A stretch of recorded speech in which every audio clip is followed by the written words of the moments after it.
오늘 우리에게 주는 하나님의 말씀이 있습니다.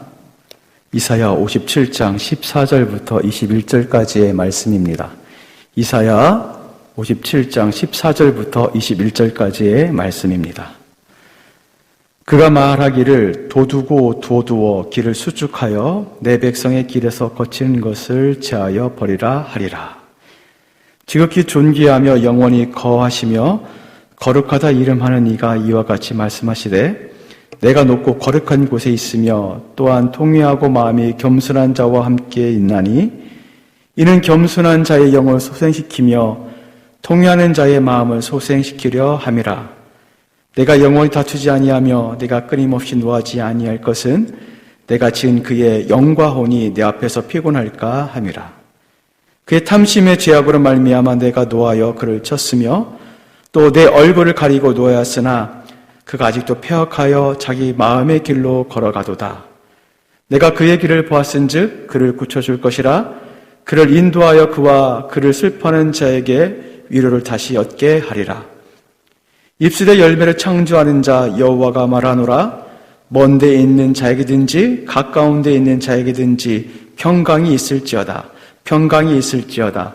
내가 그를 고치리라 하셨느니라. 그러나 악인은 평온함을 얻지 못하고 그 물이 진흙과 더러운 것을 늘 솟구쳐내는 요동하는 바다와 같으니라. 내 하나님의 말씀에 악인에게는 평강이 없다 하셨느니라. 하나님의 은혜로 다시 포로로 귀환했음에도 불구하고 이스라엘 백성은 정신을 차리지 못하고 있습니다. 하나님에겐 정의를 행하고 의를 행할 사람이 필요한데 이들에게는 정의와 의를 행하는 자를 찾아볼 수가 없습니다. 위로부터 아래에 이르기까지 편만한 죄와 우상숭배가 가득 차 있기 때문에 그렇습니다. 그러므로 다시 하나님의 진노를 사기에 충분하며 다시 하나님의 심판에 서기에 충분합니다. 그러나 하나님께서는 다시금 듣지도 않고 나오지도 않는 당신의 백성을 고치시겠다라고 작정하십니다. 이는 당신의 백성을 값없는 사람이 아니라 값 있는 것처럼 취급하시는 하나님이시기 때문에 그렇습니다. 마치 귀하고 값진 보석이 일부 고장이 나더라도 다시 수리해서 고쳐서 그 보석의 본연의 아름다움과 고귀함을 나타내 보이는 것처럼 당신의 백성을 고치시겠다고 하나님은 작정하셨고 그것을 실행을 하십니다. 우리는 이런 하나님을 이스라엘 역사 속에서 끊임없이 반복하여 보아왔습니다. 참으로 하나님은요, 우리를 향한 당신의 무한한 사랑이 반복적이십니다. 그 정도로 우리를 너무나 사랑하십니다. 하나님은 당신의 사람을 포기하지 않습니다. 우리 입장에서 보면은 포기할 듯 하지만 포기하지 않고 기필코 당신 앞에 서 있는 자로 세우십니다. 그 하나님을 찬양합니다. 14절에 보면 하나님께서 이렇게 요청을 하시죠. 도두고 도두어 길을 수축하여 내 백성의 길에서 거치는 것을 제하여 버리라. 지금 이것을 누구에게 요청하고 있냐면은 공동체의 지도자들에게 요청을 하고 있습니다. 왜 요청을 하고 있을까요? 백성들에게 거치는 것이 있기 때문입니다.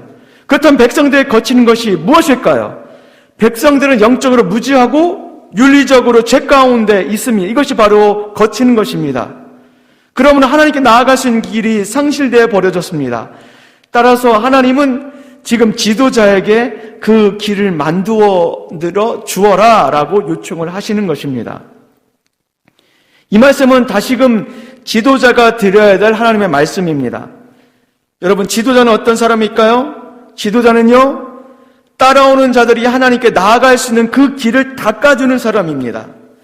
마치 예수님이 오시기 전에 그 예수님이 당신의 뜻을 잘 펼치시고 그 일들이 잘 증거되기 위해서 세례 요한이 그 길을 닦은 것처럼, 그러므로 그 길로 백성들이 예수님 앞에 나올 수 있도록 하게 만든 것처럼 지도자들은 그 길을 닦는 것입니다.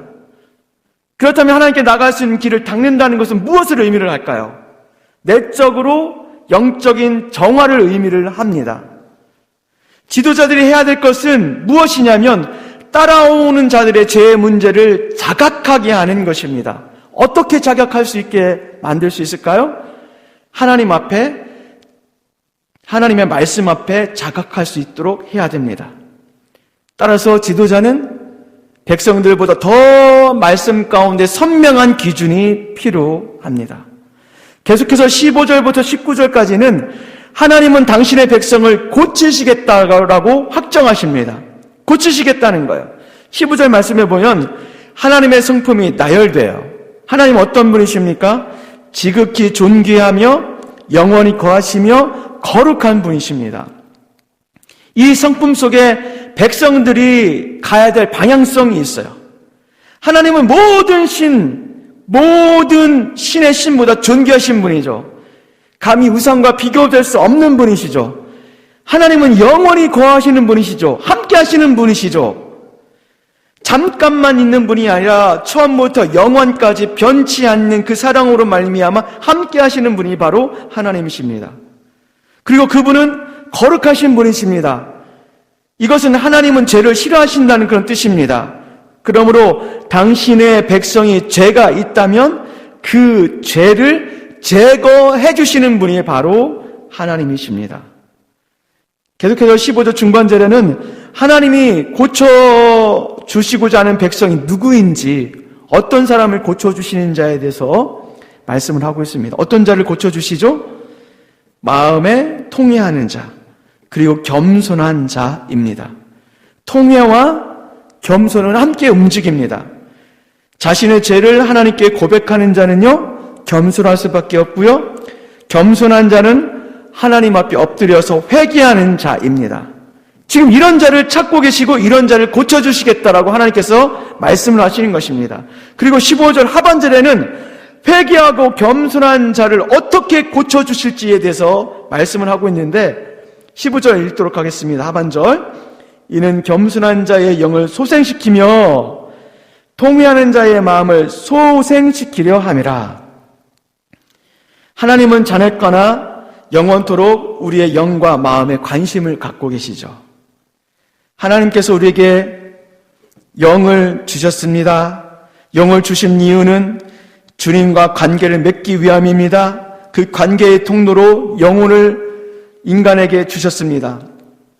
따라서 인간은 주님과 관계를 맺을 때에 마음의 소생함을 얻게 됩니다. 16절. 하나님은 당신의 백성들을 향한 영원히 다투지 않고 끊임없이 노하지 않겠다고 말씀하십니다.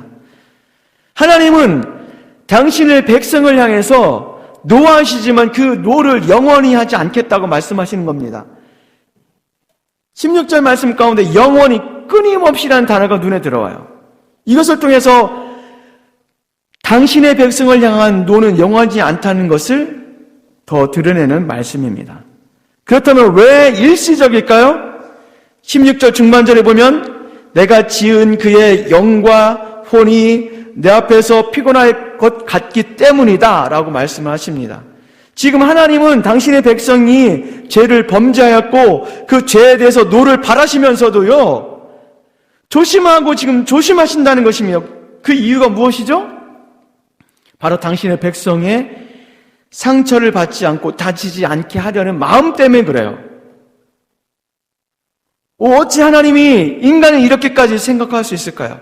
우리가 무엇이건데 주께서 저를 생각하시며 인자가 무엇이간데 어찌 저를 권고하십니까?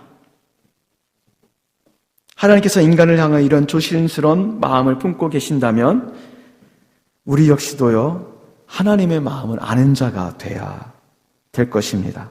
그리고 특히 하나님께서 인간을 향하여 이러한 마음을 가지고 계시다면 우리 역시도 인간을 향하여 조심스러운 마음, 함부로 말하거나 판단하거나 비판하거나 그런 마음으로 사람을 대하는 것이 아니라 아버지의 마음으로 그런 사람을 대해야 되며 그런 사람을 그렇게 세워야 할 것입니다. 17절. 백성들은 이렇게 하나님의 노를 바람에도 불구하고 백성들은 아직까지 패역하여 자기의 마음의 길로 걸어가고 있습니다. 여기서 아직까지라는 단어가 마음에 들어와요. 아직까지. 백성이 아직까지 패역하여. 이것을 통해서 무엇을 알 수 있냐면 하나님의 마음을 알 수 있어요. 돌아오길 기다리고 있는 하나님의 마음을 볼 수가 있어요. 그 반면에 지독스러운 인간의 죄를 향한 마음 역시도 볼 수가 있어요. 자, 우리가 그런 존재인 것 같습니다. 하나님은 기다리시는데 우리는 지독스럽게 하나님을 향해서 반대 방향으로 걷고 있어요.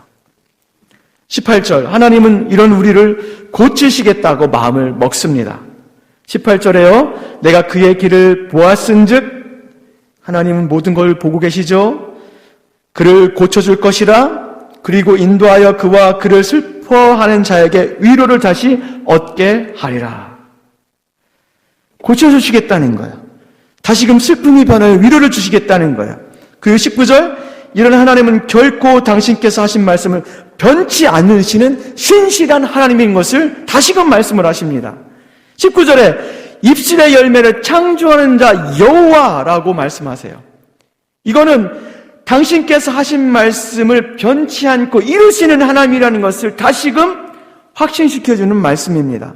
그리고 먼 데에 있는 자에게든지 가까운 곳에 있는 자에게든지, 이것은 예루살렘에 사는 자이든지 예루살렘과 떨어져 있는 주변 지방에 있는 먼 곳에 있는 자에게든지 모두에게 평강을 주시겠다라고 약속을 하고 계시는 거예요.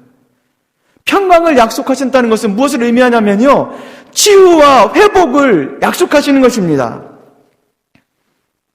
하나님은 당신의 백성 가운데 치유와 회복을 주시겠다고 지금 말씀하고 계신 거예요. 그런데요, 20절은요, 악인에게는 평강이 없다고 선포를 하십니다. 여기서 악인은 누구를 의미할까요? 우상 숭배하는 자를 의미하고, 통회하지 않는 자를 의미하고, 겸손하지 않는 자를 의미합니다. 하나님께서 고쳐주시겠다고 함에도 불구하고 그 하나님 앞에 회개하며 나가지 않는 자를 의미합니다. 그들에게는 치유와 회복이 없습니다. 이건 역시 하나님의 약속의 말씀입니다. 하나님은 기회를 주십니다. 회복의 기회가 우리에게 주어졌습니다. 이 기회는 모든 자에게 공평하게 주시는 기회입니다. 어떤 악을 저질렀다고 하더라도, 그 어떤 큰 범죄함을 했다 하더라도 상관이 없습니다. 다만 회개하고자 하는 마음을 갖는 자, 겸손한 자에게 주어지죠. 따라서 우리는 하나님의 회고백 음성과 회개의 음성을 들어야 해요. 그리고 들었다면 빨리 겸손한 마음으로 통회하며 자복하며 나오셔야 됩니다. 그러면요, 회복을 주시고 고쳐주신 하나님의 은혜를 누릴 수가 있습니다. 우리 사랑하는 남산의 지체 여러분, 오늘 하나님께서 우리에게 기회를 주셨어요. 이것이 주님께서 주시는 기회인 줄 알고 주님의 음성 가운데 반응하며 나가시는 여러분들에게 주님의 이름으로 축원을 드립니다.